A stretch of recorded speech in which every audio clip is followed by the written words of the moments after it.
ਵਾਰਿਸ ਸ਼ਾਹ ਮੀਆਂ fail ਬੰਦਿਆਂ ਦੇ, ਵਾਰਿਸ ਸ਼ਾਹ ਮੀਆਂ fail ਬੰਦਿਆਂ ਦੇ, ਰੱਬ ਕੁਦਰਤਾਂ ਨਾਲ ਅਜ਼ਮਾਉਂਦਾ ਈ।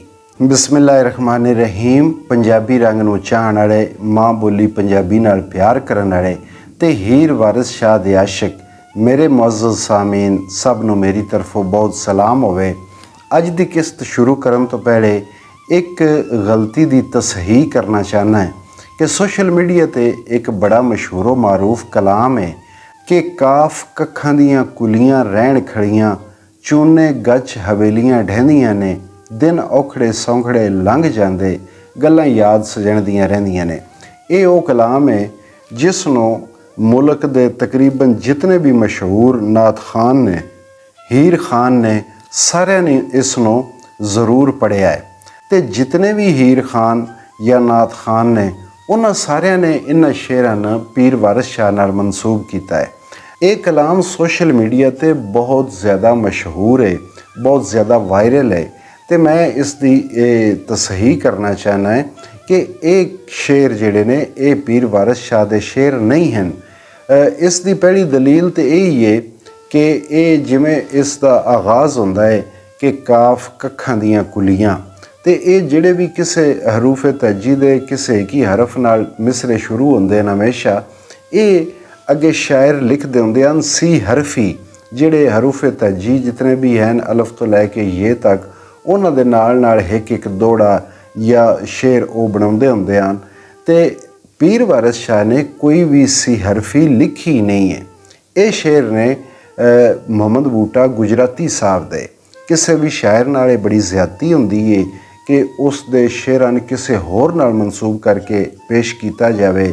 ਲਿਹਾਜ਼ਾ ਔਰ ਅਜੀਬ ਗੱਲ ਇਹ ਆ ਕਿ ਲੋਕਾਂ ਨੇ ਇਸ ਦੇ ਆਖਰੀ ਮਿਸਰੇ ਵਿੱਚ ਵਾਰਿਸ ਸ਼ਾਹ ਦਾ ਇਸਮੇ ਗ੍ਰਾਮੀ ਵੀ ਫਿੱਟ ਕਰ ਲਿਆ ਔਰ ਹਰ ਕੋਈ ਇਸ ਨੂੰ ਵਾਰਿਸ ਸ਼ਾਹ ਦੇ ਹਿਸਾਬ ਵਿੱਚ ਪੜ੍ਹਦਾ ਤੇ ਵਾਰਿਸ ਸ਼ਾਹ ਦਾ ਕਲਾਮ ਸਮਝ ਕੇ ਹੀ ਸੁਣਦਾ ਹੈ। ਲਿਹਾਜ਼ਾ ਇਸ ਦੀ ਥੋੜ੍ਹੀ ਤਸਹੀਹ ਕਰ ਲਓ। ਤੇ ਹੁਣ ਚੱਲਦੇ ਹਾਂ ਅਸੀਂ ਆਪਣੀ ਅੱਜ ਦੀ ਕਿਸ਼ਤ ਵਾਲੇ ਪਾਸੇ ਕਿ ਪਿਛਲੀ ਕਿਸ਼ਤ ਵਿੱਚ ਗੱਲ ਇੱਥੇ ਪਹੁੰਚੀ ਹੈ ਕਿ ਜਦੋਂ ਦੀਦੋ ਦੇ ਭਰਾਵਾਂ ਉਸ ਨਾਲ ਜ਼ਮੀਨ ਤਕਸੀਮ ਕਰਕੇ ਉਸ ਨੂੰ ਵੱਖਰਿਆਂ ਕਰ ਦਿੱਤਾ ਤੇ ਉਸ ਨੂੰ ਤਾਨੇ ਮਿਹਣੇ ਮਾਰਦੇ ਰਹੇ ਕਿ ਇਹ ਵਿਹਲਾ ਹੈ, ਇਹ ਲੱਟ ਪਾਉਂਦਾ ਗਲੀਆਂ ਵਿੱਚ, ਕੰਮ ਕਾਜ ਕਰਦਾ ਕੋਈ ਨਹੀਂ, ਨਾ ਇਸ ਕੋਈ ਕੰਮ ਕਾਜ ਕਰਨਾ ਹੈ, ਨਾ ਇਸ ਕੋਲ ਕੋਈ ਹੁੰਦਾ ਹੈ।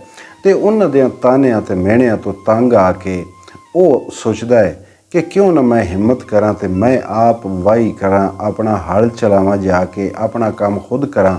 ਤੇ ਅੱਜ ਅਸੀਂ ਉੱਥੋਂ ਇਹ ਪੜ੍ਹਦੇ ਹਾਂ ਕਿ ਜਿੱਥੋਂ ਉਹ ਹਲ ਵਾਹਣ ਵਾਸਤੇ ਤਿਆਰ ਹੋ ਕੇ ਆਪਣੀ ਜ਼ਮੀਨ ਵਾਲੇ ਪਾਸੇ ਜਾ ਰਿਹਾ ਹੈ। ਵਾਰਿਸ ਸ਼ਾਹ ਲਿਖਦੇ ਨੇ ਕਿ ਕਰ ਲਈ ਹਰਨਾਲੀ ਸੀ ਰਾਂਝਣੇ ਨੇ, ਹਲ ਵਾਹਣ ਨੂੰ ਤੁਰਤ ਤਿਆਰ ਹੋਇਆ। ਹਰਨਾਲੀ ਆਖਦੇ ਨੇ ਕਿ ਜਿਹੜੀ ਦੋ ਢੱਗੇ ਇਕੱਠੇ ਜੋੜ ਕੇ ਇੱਕ ਪੰਜਾਲੀ ਵਿੱਚ ਉਹਨਾਂ ਨੇ ਇਕੱਠਾ ਕਰਕੇ ਤੇ ਉਹਨਾਂ ਦੇ ਪਿੱਛੇ ਹਲ ਬੰਨ੍ਹ ਕੇ ਜਿਹੜਾ ਇੱਕ ਹਲ ਦਾ ਪੂਰਾ ਮੁਕੰਮਲ ਸੈੱਟ ਹੁੰਦਾ ਜਿਸ ਤਿਆਰ ਹੋ ਜਾਂਦਾ ਹੈ, ਉਸ ਨੂੰ ਆਖਦੇ ਨੇ ਹਰਨਾਲੀ। ਰਾਂਝੇ ਨੇ ਹਰਨਾਲੀ ਕਰ ਲਈ, ਢੱਗੇ ਜੋ ਲਏ ਤੇ ਹੁਣ ਉਹ ਹਲ ਚਲਾਉਣ ਵਾਸਤੇ ਤਿਆਰ ਹੋ ਗਿਆ। ਵਿੱਚ ਜ਼ਿਮੀ ਦੇ ਜਾ ਕੇ ਹਲ ਜੁੱਤਾ, ਵਿੱਚ ਜ਼ਿਮੀ ਦੇ ਜਾ ਕੇ ਹਲ ਜੁੱਤਾ, ਨਾਲ ਧੁੱਪ ਦੇ ਬਹੁਤ ਲਾਚਾਰ ਹੋਇਆ। ਉਹ ਗਿਆ ਜ਼ਮੀਨ ਵਿੱਚ, ਉਸ ਹਲ ਜੋ ਦਿੱਤਾ ਤੇ ਹੁਣ ਧੁੱਪ ਬੜੀ ਤਰੀਖੀ ਆਈ, ਉਸ ਨੂੰ ਆਦਤ ਕੋਈ ਨਹੀਂ ਧੁੱਪ ਦੀ, ਉਹ ਤੇ ਕਦੀ ਉਸ ਕੋਈ ਇੰਜ ਕੰਮ ਕੀਤਾ ਕੋਈ ਨਾ। ਇਹ ਇਨਸਾਨ ਦੀ ਉਹ ਜ਼ਿੰਦਗੀ ਦਾ ਮੁੱਢ ਪਿਆ ਵੱਜਦਾ ਹੈ ਕਿ ਜਿੱਥੋਂ ਇਨਸਾਨ ਦੁਨੀਆ ਵਿੱਚ ਆਪਣੇ ਮਜ਼ਦੂਰੀਆਂ ਮਿਹਨਤਾਂ ਦਾ ਆਗਾਜ਼ ਕਰਦਾ ਹੈ ਤੇ ਕਿਵੇਂ ਉਹ ਪਰੇਸ਼ਾਨ ਹੁੰਦਾ ਹੈ ਕਿਉਂਕਿ ਉਸ ਦਾ ਜੁੱਸਾ ਅਜੇ ਇਹਨਾਂ ਕੰਮਾਂ ਵਾਸਤੇ ਤਿਆਰ ਨਹੀਂ ਹੁੰਦਾ। ਉਸ ਨੂੰ ਬਹਰਹਾਲ ਜ਼ਿੰਦਗੀ ਗੁਜ਼ਾਰਨੇ ਵਾਸਤੇ ਇਸ ਦੁਨੀਆ ਦੀ ਖੇਤੀ ਵਿੱਚ ਹਲ ਚਲਾਉਣਾ ਜ਼ਰੂਰੀ ਹੁੰਦਾ ਹੈ ਤੇ ਚਲਾਉਣਾ ਪਾਉਂਦਾ ਵੀ ਹੈ। ਰੋ ਰੋ ਮਾਂ ਤੇ ਬਾਪ ਨੂੰ ਯਾਦ ਕਰਦਾ, ਰੋ ਰੋ ਮਾਂ ਤੇ ਬਾਪ ਨੂੰ ਯਾਦ ਕਰਦਾ, ਹਲ ਵਾਹਣ ਥੀ ਖੜਾ ਬਿਜ਼ਾਰ ਹੋਇਆ। ਹੁਣ ਜਿਸ ਵੇਲੇ ਉਹ ਧੁੱਪ ਦੀ ਤਪਸ਼ ਉਹਦੇ ਸਿਰ ਨੂੰ ਸਾੜਿਆ, ਉਸ ਗਰਮੀ ਵਿੱਚ ਜਿਸ ਵੇਲੇ ਉਹ ਹਲ ਲੈ ਕੇ ਜ਼ਮੀਨ ਵਿੱਚ ਗਿਆ ਤੇ ਉਹਦੇ ਵਾਸਤੇ ਤੇ ਉਹ ਬੜਾ ਔਖਾ ਕੰਮ ਆਈ। ਉਸ ਵੇਲੇ ਉਹ ਆਪਣੇ ਮਾਂ ਤੇ ਪਿਓ ਨੂੰ ਯਾਦ ਕਰਕੇ ਰੋਣ ਲੱਗ ਪਿਆ ਤੇ ਹਲ ਵਾਹਣ ਤੋਂ ਬੇਜ਼ਾਰ ਹੋ ਗਿਆ ਕਿ ਇਹ ਔਖਾ ਕੰਮ ਹੈ, ਇਹ ਮੇਰੇ ਵੱਸ ਦਾ ਕੰਮ ਨਹੀਂ ਹੈ। ਜਿਉਂ-ਜਿਉਂ ਕਿੱਸਾ ਅੱਗੇ ਚੱਲੇਗਾ ਤੁਹਾਨੂੰ ਪਤਾ ਲੱਗੇਗਾ ਕਿ ਇਹ ਹਜ਼ਰਤ ਇਨਸਾਨ ਦੁਨੀਆ ਵਿੱਚ ਆ ਕੇ ਤੇ ਇੱਕ ਵਾਰੀ ਇੰਜ ਹੀ ਬਾਜ਼ਾਰ ਹੁੰਦਾ ਹੈ। ਤੇ ਗੱਲ ਇਹ ਆ ਕਿ ਇਸ ਨੂੰ ਇਹ ਸਾਰੇ ਹਲ ਚਲਾਉਣੇ ਪਾਉਂਦੇ ਨੇ, ਇਹ ਸਾਰੇ ਪਾਪੜ ਵੇਲਣੇ ਪਾਉਂਦੇ ਨੇ। ਖੁਸ਼ੀ ਨਾਲ ਸੀ ਖੇਡਦਾ ਦਿਨੇ ਰਾਤੀ, ਖੁਸ਼ੀ ਨਾਲ ਸੀ ਖੇਡਦਾ ਦਿਨੇ ਰਾਤੀ, ਫਿਰ ਇਹ ਦਾਇਰਿਆਂ ਵਿੱਚ ਬੇਕਾਰ ਹੋਇਆ। ਉਹ ਤੇ ਦਿਨ ਰਾਤ ਖੁਸ਼ੀਆਂ ਨਾਲ ਖੇਡਦਾ ਹੀ, ਦਾਇਰਿਆਂ ਵਿੱਚ ਬਹਿੰਦਾ ਹੀ। ਇਹ ਦਾਇਰਾ ਲਫ਼ਜ਼ ਵੀ ਸਾਡੇ ਵਸੇਬ ਦੀ ਖਾਸ ਬੈਠਕ ਹੈ, ਜਿਸ ਨੂੰ ਅਸੀਂ ਦਾਰਾ ਆਖਦੇ ਹਾਂ। ਦਾਰਾ ਦਰਅਸਲ ਦਾਇਰਾ ਹੀ ਹੁੰਦਾ ਹੈ, ਕਿਉਂਕਿ ਪੁਰਾਣੇ ਜ਼ਮਾਨੇ ਵਿੱਚ ਇੱਕ ਦਾਇਰੇ ਦੀ ਸ਼ਕਲ ਵਿੱਚ ਲੋਕ ਇੱਕ ਜਗ੍ਹਾ 'ਤੇ ਇਕੱਠੇ ਹੋ ਕੇ ਤੇ ਮਸਲੇ ਡਿਸਕਸ ਕਰਦੇ ਹਨ, ਜਾਂ ਜਿਹੜਾ ਫਾਰਗ ਵਕਤ ਹੁੰਦਾ ਹੀ ਉੱਥੇ ਬਹਿ ਕੇ ਇੱਕ ਦੂਜੀ ਨਾਲ ਹੱਸ ਖੇਡ ਕੇ ਵਕਤ ਗੁਜ਼ਾਰਦੇ ਹੁੰਦੇ ਹਨ। ਕਿ ਇਹ ਹਜ਼ਰਤ ਇਨਸਾਨ ਜਿਹੜਾ ਹੈ ਇਹ ਤੇ ਵਿਹਲਾ ਹਿੜੇ ਹੋਈ, ਇਸ ਨੂੰ ਤੇ ਹੁਣ ਕੁਝ ਕਰਨਾ ਪਾਉਣਾ ਹੈ। ਇਸ ਹਯਾਤੀ ਵਿੱਚ ਇਸ ਨੂੰ ਕੁਝ ਖਟਣਾ ਕਮਾਉਣਾ ਪਾਉਣਾ ਹੈ, ਕੁਝ ਅਗਲੇ ਅੱਗੇ ਵਾਸਤੇ ਵੀ ਕਰਨਾ ਪਾਉਣਾ ਹੈ, ਕੁਝ ਇਸ ਹਯਾਤੀ ਨੂੰ ਗੁਜ਼ਾਰਨ ਵਾਸਤੇ ਵੀ ਕੁਝ ਨਾ ਕੁਝ ਕਰਨਾ ਪਾਉਣਾ ਹੈ। ਪੈ ਗਏ ਹੁਣ ਰਸ਼ੀਟੇ ਗਲੀ ਸਾਰੇ, ਪੈ ਗਏ ਹੁਣ ਰਸ਼ੀਟੇ ਗਲੀ ਸਾਰੇ, ਦੁੱਖ ਰੋਮਣੇ ਵਿੱਚ ਦਰਕਾਰ ਹੋਇਆ। ਰਸ਼ੀਟੇ ਮੁਸੀਬਤਾਂ, ਬਈ ਹੁਣ ਸਾਰੀਆਂ ਜ਼ਿੰਦਗੀ ਦੀਆਂ ਮੁਸੀਬਤਾਂ, ਇਸ ਜਹਾਨ ਦੀਆਂ ਮੁਸੀਬਤਾਂ ਉਹ ਤੇ ਗਲ ਹੁਣ ਪੈ ਹੀ ਗਈਆਂ ਨੇ, ਤੇ ਹਰ ਇਨਸਾਨ ਨੇ ਇਹਨਾਂ ਨੂੰ ਗਲ ਪਾਉਣਾ ਹੀ ਹੈ ਤੇ ਇਹਨਾਂ ਨਾਲ ਨਿਭਾਹ ਕਰਨਾ ਹੀ ਹੈ। ਦੁੱਖ ਰੋਵਣੇ ਵਿੱਚ ਦਰਕਾਰ ਹੋਇਆ, ਤੇ ਹੁਣ ਫਿਰ ਰੋਣੇ ਵਾਲੀਆਂ ਗੱਲਾਂ ਸ਼ੁਰੂ ਹੋ ਗਈਆਂ। ਉਹ ਤਕਲੀਫਾਂ ਦਾ ਅਹਿਸਾਸ ਜਿਸ ਵੇ ਕਰਨਾ ਤੇ ਮੁੜ ਰੋਣਾ, ਕਿਉਂਕਿ ਇਹ ਜਿਸ ਜਹਾਨ ਵਿੱਚ ਇਹ ਮੌਜੂਦ ਆ ਹਜ਼ਰਤ ਇਨਸਾਨ, ਉੱਥੇ ਤੇ ਖੁਸ਼ਹਾਲੀਆਂ ਹੀ ਖੁਸ਼ਹਾਲੀਆਂ, ਕੋਈ ਦੁੱਖ ਨਾ, ਕੋਈ ਮੁਸੀਬਤ ਨਾ। ਉਹ ਜਹਾਨ ਜਿਹੜਾ ਆਲਮੇ ਮਲਕੂਤ ਜਿਹੜਾ ਹੀ, ਉੱਥੇ ਤੇ ਇਸ ਨੂੰ ਕੋਈ ਪਰੇਸ਼ਾਨੀ ਨਹੀਂ, ਕਿਸੇ ਕਿਸਮ ਦੀ ਕੋਈ ਪਰੇਸ਼ਾਨੀ ਨਹੀਂ। ਪਰ ਜਿਸ ਵੇ ਹੁਣ ਇਹ ਆਲਮੇ ਨਾਸੂਤ ਇਸ ਜਹਾਨ ਵਿੱਚ, ਇਸ ਮਿੱਟੀ ਦੇ ਜਹਾਨ ਵਿੱਚ ਆਇਆ ਹੈ, ਇੱਥੇ ਤੇ ਇਸ ਨੂੰ ਤਰ੍ਹਾਂ ਤਰ੍ਹਾਂ ਦੀਆਂ ਮੁਸੀਬਤਾਂ ਪੇਸ਼ ਆਉਣੀਆਂ, ਕਦਮ ਕਦਮ ਤੇ ਇਸ ਨੂੰ ਮੁਸੀਬਤਾਂ ਆਉਣੀਆਂ, ਮਿਹਨਤਾਂ ਕਰਨੀਆਂ, ਤੇ ਤਾਂ ਹੀ ਇਹ ਜ਼ਿੰਦਗੀ ਲੱਗਣੀ ਹੈ। ਵਾਰਸ ਮਾਂ ਤੇ ਬਾਪ ਦੇ ਨਾਲ ਖੁਸ਼ੀ, ਵਾਰਸ ਮਾਂ ਤੇ ਬਾਪ ਦੇ ਨਾਲ ਖੁਸ਼ੀ, ਰਲ ਭਾਈਆਂ ਦੇ ਨਾਲ ਖੁਆਰ ਹੋਇਆ। ਕਿ ਮਾਊ ਪਿਓ ਕੋਲ ਜਿਸ ਵੇਲੇ ਹਾਂ, ਮਾਂ ਪਿਓ ਜਿਸ ਵੇਲੇ ਸਿਰ 'ਤੇ ਹਨ, ਤੇ ਖੁਸ਼ੀਆਂ ਨਾਲ ਜ਼ਿੰਦਗੀ ਲੱਗਦੀ ਹੈ। ਹੁਣ ਜਿਸ ਵੇਲੇ ਭਰਾਵਾਂ ਦੇ ਵਸ, ਇਹ ਸਾਰੇ ਭਰਾ ਹੀ ਨੇ, ਇਸ ਦੁਨੀਆ ਦੇ ਸਾਰੇ ਇਨਸਾਨ ਜਿਹੜੇ ਨੇ ਇਹ ਬੰਦੇ ਦੇ ਭਰਾ ਹੀ ਹਨ। ਜਿਸ ਵੇਲੇ ਇਸ ਦੁਨੀਆਦਾਰਾਂ ਨਾਲ ਇਹਦਾ ਵਾਹ ਪਿਆ, ਤੇ ਫਿਰ ਇਹ ਬੜਾ ਖੁਆਰ ਹੋਇਆ। ਹੁਣ ਉਸ ਇੱਕ ਜੋਤਰਾ ਲਾਇਆ ਹੈ, ਹਲ ਚਲਾਇਆ ਹੈ, ਥੱਕ ਗਿਆ ਹੈ, ਥੱਕ ਕੇ ਤੇ ਹੁਣ ਉਹ ਇੱਕ ਛਾਂ 'ਤੇ ਆ ਕੇ ਬਹਿੰਦਾ ਹੈ। ਤੇ ਉੱਥੇ ਵਾਰਿਸ ਸ਼ਾਹ ਲਿਖਦੇ ਨੇ ਕਿ ਰਾਂਝਾ ਜੋਤਰਾ ਲਾ ਕੇ ਥੱਕ ਰਿਹਾ, ਰਾਂਝਾ ਜੋਤਰਾ ਲਾ ਕੇ ਥੱਕ ਰਿਹਾ, ਲਾਹ ਅਰਲੀਆਂ ਛਾਂ ਨੂੰ ਆਉਂਦਾ ਏ। ਕਿ ਜੋਤਰਾ ਹੁੰਦਾ ਕਿ ਇੱਕ ਵਕਤ ਵਿੱਚ ਮਿੱਥੇ ਹੋਇਆ ਹਲ, ਜਿਹੜਾ ਕਿ ਇੱਕ ਬੰਦਾ ਦਾ ਕਿ ਮੈਂ ਅੱਜ ਇਤਨਾ ਹਲ ਚਲਾਉਣਾ ਹੈ, ਜਾਂ ਇੱਕ ਜਿਹੜੀ ਉਹ ਸੀ ਲਾਉਂਦਾ ਬੋਇਨ, ਇੱਕ ਵਾਰ ਦਾ ਜਿਹੜਾ ਹਲ ਚਲਾਉਣਾ ਹੁੰਦਾ, ਉਸ ਨੂੰ ਆਖਦੇ ਨੇ ਜੋਤਰਾ। ਲਾ ਅਰਲੀਆਂ ਛਾਂ ਨੂੰ ਆਉਂਦਾ ਹੀ। ਅਰਲੀ ਇੱਕ ਲੱਕੜੀ ਹੁੰਦੀ ਹੈ, ਇੱਕ ਸੋਟੀ ਦੀ ਮਾਨਤ ਹੁੰਦੀ ਹੈ, ਕਿ ਜਿਹੜੇ ਜਿਸ ਵੇਲੇ ਡੱਗੇ ਪੰਜਾਲੀ ਦੇ ਵਿੱਚ ਜੋਏ ਵਹਿੰਦੇ ਨੇ, ਤੇ ਉਹਨਾਂ ਦੀ ਗਰਦਨ ਉਸ ਪੰਜਾਲੀ 'ਚ ਦੇ ਕੇ ਤੇ ਬਾਹਰਲੀ ਸਾਈਡ 'ਤੇ ਇੱਕ ਲੱਕੜੀ ਜਿਹੜੀ ਹੈ ਉਹ ਫਸਾ ਦਿੱਤੀ ਜਾਂਦੀ ਹੈ, ਤਾਂ ਕਿ ਡੱਗਾ ਜਿਹੜਾ ਹੈ ਉਹ ਪੰਜਾਲੀ 'ਚੋਂ ਨਿਕਲ ਨਾ ਸਕੇ। ਉਸ ਨੂੰ ਆਖਦੇ ਨੇ ਅਰਲੀ। ਅਰਲੀ ਲਾਉਣਾ ਦਾ ਮਤਲਬ ਇਹ ਹੁੰਦਾ ਹੈ ਕਿ ਕੰਮ ਹੁਣ ਮੁੱਕ ਗਿਆ ਹੈ, ਡੱਗਾ ਆਜ਼ਾਦ ਹੋ ਗਿਆ ਹੈ, ਹੁਣ ਉਸ ਅਰਲੀ ਕੱਢ ਛੱਡੀਏ, ਡੱਗਿਆਂ ਨੂੰ ਪੰਜਾਲੀ 'ਚੋਂ ਵੱਖਰਾ ਕਰ ਦਿੱਤਾ ਹੈ। ਆਪ ਹੁਣ ਉਹ ਇੱਕ ਦਰਖਤ ਦੇ ਸਾਏ ਥੱਲੇ ਆ ਕੇ ਬਹਿ ਗਿਆ ਹੈ। ਬੱਤਾ ਆਣ ਕੇ ਭਾਬੀ ਨੇ ਕੋਲ ਧਰਿਆ, ਬੱਤਾ ਆਣ ਕੇ ਭਾਬੀ ਨੇ ਕੋਲ ਧਰਿਆ, ਹਾਲ ਆਪਣਾ ਰੋ ਵਿਖਾਉਂਦਾ ਈ। ਭਰਜਾਈ ਉਹਦੀ ਬੱਤਾ ਲੈ ਕੇ ਆਈਏ, ਬੱਤਾ ਭੱਤ ਤੋਂ ਰੋਟੀ, ਉਸ ਨੂੰ ਵੀ ਅਸੀਂ ਬੱਤਾ ਦਿਆਂ ਕਿ ਜਿਹੜਾ ਕੋਈ ਘਰ ਦਾ ਹਾਲੀ ਹਲਾਂ ਵਿੱਚ ਬਾਹਰ ਘਰੋਂ ਬਾਹਰ ਜਾ ਕੇ ਹਲ ਚਲਾ ਰਿਹਾ ਹੁੰਦਾ, ਤੇ ਪਿੱਛੋਂ ਜਿਹੜੀ ਉਸ ਦੀ ਰੋਟੀ ਵਹਿੰਦੀ ਹੈ ਉਸ ਨੂੰ ਬੱਤਾ ਆਖਦੇ ਨੇ। ਜਿਸ ਵੇ ਭਰਜਾਈ ਉਹਦੀ ਪਿੱਛੋਂ ਉਹਦੀ ਰੋਟੀ ਲੈ ਕੇ ਆਈ, ਆ ਕੇ ਉਸ ਉਹਦੇ ਕੋਲ ਰੱਖੀ, ਤੇ ਉਹ ਫਿਰ ਉਹਦੇ ਅੱਗੇ ਰੋ ਪਿਆ, ਆਪਣਾ ਹਾਲ ਦੱਸਣ ਲੱਗ ਪਿਆ। ਛਾਲੇ ਪਏ ਤੇ ਹੱਥ ਤੇ ਪੈਰ ਫੱਟੇ, ਸਾਨੂੰ ਵਾਹੀ ਦਾ ਕੰਮ ਨਾ ਆਉਂਦਾ ਈ। ਹੁਣ ਭਰਜਾਈ ਦੱਸਦਾ ਪਿਆ, ਉਹਨ ਆਪਣੇ ਹੱਥਾਂ ਦੇ ਛਾਲੇ, ਪੈਰਾਂ ਦੇ ਛਾਲੇ ਵਿਖਾ ਰਿਹਾ ਹੈ, ਬਈ ਇਹ ਵੇਖ ਭਾਬੀ, ਸਾਨੂੰ ਤੇ ਵਾਹੀ ਦਾ ਕੰਮ ਆਉਂਦਾ ਹੀ ਨਹੀਂ ਹੈ, ਸਾਡੇ ਹੱਥਾਂ 'ਤੇ ਵੀ ਛਾਲੇ ਪੈ ਗਏ ਨੇ, ਸਾਡੇ ਪੈਰਾਂ 'ਤੇ ਵੀ ਛਾਲੇ ਪੈ ਗਏ ਨੇ। ਭਾਬੀ ਆਖਿਆ ਲਾਡਲਾ ਬਾਪ ਦੱਸੈਂ, ਭਾਬੀ ਆਖਿਆ ਲਾਡਲਾ ਬਾਪ ਦੱਸੈਂ, ਅਤੇ ਖਰਾ ਪਿਆੜਾ ਮਾਊ ਦਾ ਏ। ਭਾਬੀ ਉਹਨਾਂ ਦੀ ਏ, ਮੈਂ ਵੇਖ ਰਹੀ ਹਾਂ ਕਿ ਤੂੰ ਮੁਸ਼ਕਿਲ ਵਿੱਚ ਪੈ ਗਿਆ, ਇਸ ਜਹਾਨ ਵਿੱਚ ਆ ਕੇ ਤੂੰ ਵਕਤਨ ਪੈ ਗਿਆ। ਤੂੰ ਤੇ ਆਪਣੇ ਪਿਓ ਦਾ ਬੜਾ ਲਾਡਲਾ ਹੈ, ਤੂੰ ਆਪਣੀ ਮਾਊ ਦਾ ਬੜਾ ਹੀ ਪਿਆਰਾ ਹੈ, ਪਰ ਇਸ ਦੁਨੀਆ ਵਿੱਚ ਆ ਕੇ ਤੇ ਤੈਨੂੰ ਇਹ ਸਾਰਾ ਕੁਝ ਕਰਨਾ ਪੈ ਗਿਆ ਹੈ। ਰਾਤੀ ਦੁੱਖਾਂ ਦੇ ਨਾਲ ਨਾ ਨੀਂਦ ਪਾਉਂਦੀ, ਰਾਤੀ ਦੁੱਖਾਂ ਦੇ ਨਾਲ ਨਾ ਨੀਂਦ ਪਾਉਂਦੀ, ਦਿਨ ਰੋਵਣੇ ਵਿੱਚ ਵਿਹਾਉਂਦਾ ਹੀ ਗੁਜ਼ਰਦਾ ਹੈ। ਕਿ ਰਾਤੀ ਉਹ ਜਿਸ ਵੇਲੇ ਉਹ ਤਕਲੀਫ ਹੁੰਦੀ, ਉਹ ਥਕੇੜੇ, ਉਹ ਪਰੇਸ਼ਾਨੀਆਂ ਦਿਮਾਗ ਵਿੱਚ ਆਉਂਦੀਆਂ ਅਤੇ ਨੀਂਦਰ ਉਸ ਨੂੰ ਨਹੀਂ ਆਉਂਦੀ, ਅਤੇ ਦਿਹਾੜੀ ਜਿਹੜਾ ਹੈ ਉਹ ਰੋਂਦਿਆਂ ਗੁਜ਼ਰ ਜਾਂਦੀ ਹੈ, ਦਿਨ ਉਸ ਦਾ ਰੋਂਦਿਆਂ ਗੁਜ਼ਰ ਜਾਂਦਾ ਹੈ। ਵਾਰਿਸ ਸ਼ਾਹ ਮੀਆਂ ਫੇਲ ਬੰਦਿਆਂ ਦੇ, ਵਾਰਿਸ ਸ਼ਾਹ ਮੀਆਂ ਫੇਲ ਬੰਦਿਆਂ ਦੇ, ਰੱਬ ਕੁਦਰਤਾਂ ਨਾਲ ਅਜ਼ਮਾਉਂਦਾ ਏ।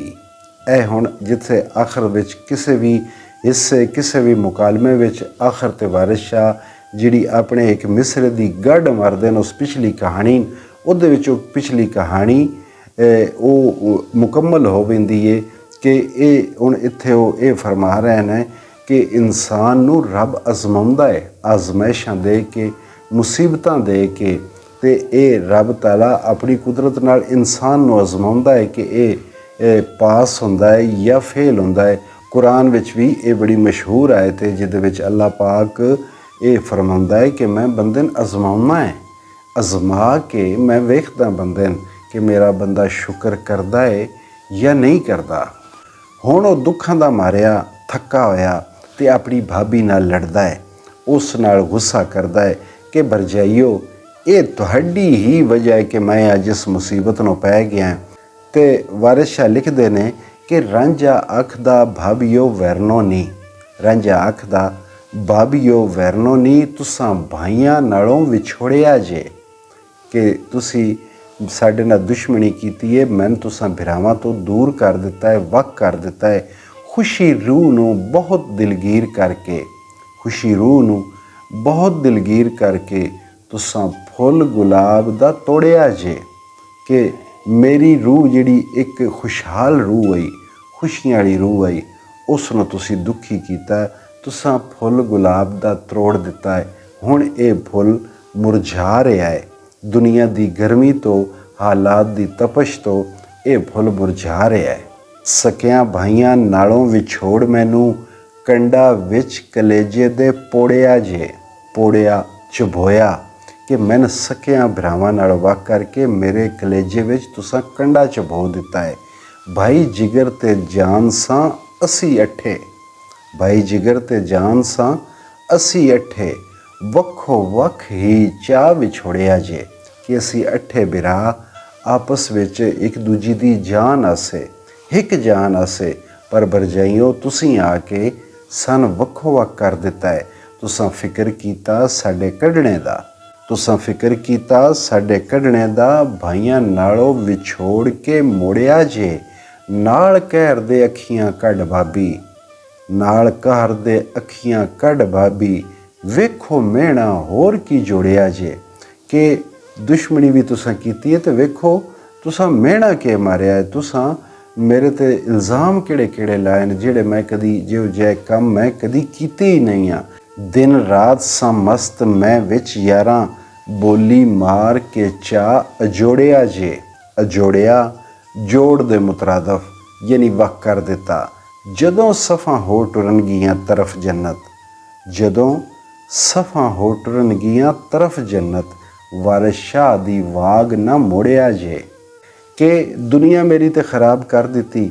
ਇਹ ਭਾਬੀਆਂ ਉਹੀ ਨੇ ਜਿਹੜੇ ਬੰਦੇ ਦੇ ਆਸ-ਪਾਸ ਦੇ ਮਾਹੌਲ ਵਿੱਚ ਦੁਨੀਆ ਦੇ ਸੰਗੀ ਸਾਥੀ ਹੁੰਦੇ ਨੇ ਵੀ ਦੁਨੀਆ ਵਿੱਚ ਤੇ ਮੈਨੂੰ ਤੁਸੀਂ ਮੁਸੀਬਤਾਂ 'ਚ ਪਾ ਹੀ ਦਿੱਤਾ ਹੈ, ਪਰ ਹੁਣ ਇੱਕ ਕੰਮ ਕਰਿਆ ਹੈ, ਇੰਝ ਨਾ ਹੋਵੇ ਕਿ ਜਿਸ ਵੇਲੇ ਸਫਾਂ ਜੰਨਤ ਵਾਲੇ ਪਾਸੇ ਟੁਰਦੀਆਂ ਹੋਣ ਉੱਥੇ ਵੀ ਤੁਸੀਂ ਆ ਕੇ ਕੋਈ ਫਿਤਨਾ ਪਾ ਦਿਓ, ਕੋਈ ਫਸਾਦ ਪਾ ਦਿਓ, ਮੇਰੇ 'ਤੇ ਕੋਈ ਇਲਜ਼ਾਮ ਲਾ ਕੇ, ਅਤੇ ਮੈਨੂੰ ਹੁਣ ਇੰਝ ਕਰਿਆ ਹੈ, ਉੱਥੋਂ ਮੈਂ ਨਾ ਮੁੜਿਆ ਜੇ। ਰਾਂਝੇ ਦੇ ਸ਼ਿਕਵੇ ਸੁਣ ਕੇ ਅਤੇ ਹੁਣ ਉਹਦੀ ਭਰਜਾਈ ਜਿਹੜੀ ਹੈ ਉਹਦੇ ਨਾਲ ਮਸਖਰੀ ਕਰਦੀ ਹੈ, ਮਜ਼ਾਕਾਂ ਕਰਦੀ ਹੈ। ਉਹ ਆਖਦੀ ਹੈ ਕਿ ਕਰੇ ਖਾ ਕੇ ਆਕੜਾਂ ਦੁੱਧ ਚਾਵਲ, ਕਰੇ ਖਾ ਕੇ ਆਕੜਾਂ ਦੁੱਧ ਚਾਵਲ, ਇਹ ਰੱਜ ਕੇ ਖਾਣ ਦੀਆਂ ਮਸਤੀਆਂ ਨੇ। ਇਹ ਜਿਹੜਾ ਤੂੰ ਰੱਜ ਕੇ ਖਾਂਦਾ ਰਿਹਾ ਹੈ, ਆਪਣਾ ਜਿਸਮ ਬਣਾਉਂਦਾ ਰਿਹਾ, ਕੰਮ ਨਾ ਹੀ ਕਰਦਾ। ਇਹ ਹੁਣ ਉਹ ਹੀ ਤੇਰੇ ਉੱਤੇ ਸਾਰਾ ਕੁਝ ਵਾਰਦ ਹੋਇਆ। ਜੇ ਤੂੰ ਪਹਿਲੇ ਦਿਨ ਤੋਂ ਕਿਸੇ ਕੰਮ ਲੱਗਾ ਹੋਵੇਂ ਆ, ਕੋਈ ਤੂੰ ਆਪਣਾ ਮਿਹਨਤ ਕਰਦਾ ਹੋਵੇਂ ਆ, ਤਾਂ ਤੈਨੂੰ ਇਹ ਮੁਸੀਬਤ, ਇਹ ਮੁਸ਼ਕਿਲ ਮਹਿਸੂਸ ਕੋਈ ਨਹੀਂ ਹੋਣੀ। ਇਹ ਜਿਹੜਾ ਤੂੰ ਰੱਜ ਕੇ ਖਾ ਕੇ, ਰੱਬ ਦੀਆਂ ਨਿਅਮਤਾਂ ਖਾ ਕੇ ਤੇ ਉਹਦਾ ਸ਼ੁਕਰ ਅਦਾ ਨਹੀਂ ਕਰਦਾ ਰਿਹਾ, ਹੁਣ ਜਿਸ ਵੇਲੇ ਉਸ ਤੇਰੇ 'ਤੇ ਅਜ਼ਮਾਇਸ਼ ਪਾਈ ਹੈ ਤੇ ਹੁਣ ਤੇਰੀਆਂ ਅੱਖਾਂ ਬਾਹਰ ਆ ਗਈਆਂ, ਤੂੰ ਹੁਣ ਉਸ ਅਜ਼ਮਾਇਸ਼ ਵਿੱਚ ਰੋਣਾ ਸ਼ੁਰੂ ਹੋ ਗਿਆ ਹੈ। ਆਖਣ ਦਿਓਰਾਂ ਨਾਲ ਨਿਹਾਲ ਹੋਈਆਂ, ਆਖਣ ਦਿਓਰਾਂ ਨਾਲ ਨਿਹਾਲ ਹੋਈਆਂ, ਸਾਨੂੰ ਸਭ ਸ਼ਰੀਕਣਾ ਹੱਸਦੀਆਂ ਨੇ। ਬਈ ਅਸੀਂ ਤੇ ਕੋਈ ਨਹੀਂ ਦਿਲੋਂ ਚਾਹੁੰਦੀਆਂ ਅਸੇ ਕਿ ਤੂੰ ਵੱਖ ਹੋਵੇਂ, ਪਰ ਸਾਨੂੰ ਤੇ ਲੋਕਾਂ ਦੇ ਮਿਹਣੇ ਖਾ ਗਏ। ਅਸੀਂ ਤੈਨੂੰ ਰੋਟੀ ਪਕਾ ਕੇ ਦੇਣੀਆਂ, ਤੇਰੇ ਨਾਲ ਹੱਸਦੀਆਂ ਖੇਡਦੀਆਂ, ਤੇ ਸਨ ਜਿਹੜੀਆਂ ਸ਼ਰੀਕਣਾ ਸਾਡੀਆਂ ਉਹ ਮਿਹਣੇ ਮਾਰਦੀਆਂ ਕਿ ਵੇਖੋ ਜੀ ਇਹ ਦਿਓਰਾਂ ਨਾਲ ਏਡੀਆਂ ਖੁਸ਼ਹਾਲ ਨੇ।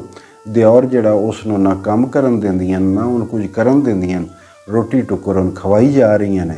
ਇਹ ਰਾਂਝੇ ਦੇ ਨਾਲ ਨੇ ਘਿਓ ਸ਼ੱਕਰ, ਇਹ ਰਾਂਝੇ ਦੇ ਨਾਲ ਨੇ ਘਿਓ ਸ਼ੱਕਰ, ਪਰ ਜੀਉ ਦਾ ਭੇਤ ਨਾ ਦੱਸਦੀਆਂ ਨੇ। ਜੀਉ ਦਿਲ ਕਿ ਸਨ ਸ਼ਰੀਕਣਾ ਮਿਹਣੇ ਮਾਰਦੀਆਂ ਨੇ ਕਿ ਵਿੱਚੋਂ ਬੜੀਆਂ ਲਾਡਲੀਆਂ ਹੋਈਆਂ ਨੇ ਆਪਣੇ ਦੇਵਰ ਨਾਲ, ਬੜੀਆਂ ਪਿਆਰੀਆਂ ਨੇ, ਉਹਦੇ ਨਾਲ ਘਿਓ ਸ਼ੱਕਰ ਨੇ, ਬੜਾ ਇਹਨਾਂ ਦਾ ਜੋੜ ਹੈ, ਆਪਸ 'ਚ ਪਿਆਰ ਹੈ। ਇਹ ਦਿਲ ਦੀ ਗੱਲ ਨਹੀਂ ਦੱਸਦੀਆਂ, ਉੱਤੋਂ ਸਨ ਆਖਦੀਆਂ ਕਿ ਨਹੀਂ ਇਹ ਵਿਹਲਾ ਤੇ ਇਹ ਸਾਰੇ ਇਹਦੇ 'ਤੇ ਗੱਲਾਂ ਕਰਦੀਆਂ, ਪਰ ਵਿੱਚੋਂ ਇਹ ਉਹਦੇ ਨਾਲ ਬਿਲਕੁਲ ਖੁਸ਼ਹਾਲ ਨੇ। ਰੰਨਾਂ ਡਿੱਗਦੀਆਂ ਨਹੀਂ ਵੇਖ ਛੈਲ ਮੁੰਡਾ, ਰੰਨਾਂ ਡਿੱਗਦੀਆਂ ਨਹੀਂ ਵੇਖ ਛੈਲ ਮੁੰਡਾ, ਜਿਵੇਂ ਸ਼ਹਿਦ ਵਿੱਚ ਮੱਖੀਆਂ ਫਸਦੀਆਂ ਨਹੀਂ। ਇਹ ਹੁਣ ਉਸ ਨੂੰ ਮਸਖਰੀ ਕਰ ਰਹੀ ਹੈ, ਉਸ ਨੂੰ ਮਜ਼ਾਕ ਕਰ ਰਹੀ ਹੈ ਕਿ ਤੈਨੂੰ ਵੇਖ ਕੇ ਤੇ ਇੰਜ ਬੀਬੀਆਂ ਜਿਹੜੀਆਂ ਨੇ, ਰੰਨਾਂ ਜ਼ਨਾਨੀਆਂ ਜਿਹੜੀਆਂ ਨੇ, ਇੰਜ ਕਾਬੂ 'ਚ ਆਉਂਦੀਆਂ ਨੇ ਕਿ ਜਿਵੇਂ ਸ਼ਹਿਦ ਵਿੱਚ ਕੋਈ ਮੱਖੀ ਫਸ ਜਾਵੇ, ਬਈ ਹੱਥ ਪੈਰ ਮਾਰਿਆਂ ਵੀ ਉਹ ਨਿਕਲ ਨਹੀਂ ਸਕਦੀ। ਇੱਕ ਤੂੰ ਕੁਲੰਕ ਹੈ ਅਸਾਂ ਲੱਗਾ, ਇੱਕ ਤੂੰ ਕੁਲੰਕ ਹੈ ਅਸਾਂ ਲੱਗਾ, ਹੋਰ ਸਭ ਸੁਖਾਲੀਆਂ ਵਸਦੀਆਂ ਨੇ। ਕੁਲੰਕ ਬਦਨਾਮੀ ਕਿ ਇੱਕ ਤੂੰ ਸਾਡੇ 'ਤੇ ਬਦਨਾਮੀ ਹੈ, ਲੋਕ ਤੇਰੀ ਵਜ੍ਹਾ ਤੋਂ ਸੰਤਾਂ ਨੇ ਮਿਹਣੇ ਮਾਰਦੇ ਨੇ। ਜੇ ਤੂੰ ਇੱਕ ਨਾ ਹੋਵੇਂ ਤੇ ਅਸੀਂ ਤਾਂ ਸਾਰੀਆਂ ਸੁਖੀ ਪਈਆਂ ਵਸਦੀਆਂ ਸਨ ਤੇ ਕੋਈ ਪਰੇਸ਼ਾਨੀ ਨਹੀਂ, ਅਸੀਂ ਤੇ ਖੁਸ਼ਹਾਲ ਹਾਂ। ਘਰੋਂ ਨਿਕਲੇ ਤੇ ਪਿਆ ਮਰੇ ਭੁੱਖਾ, ਘਰੋਂ ਨਿਕਲੇ ਤੇ ਪਿਆ ਮਰੇ ਭੁੱਖਾ, ਸਭੇ ਭੁੱਲ ਜਾਨੀ ਖਰਮਸਤੀਆਂ ਨੇ।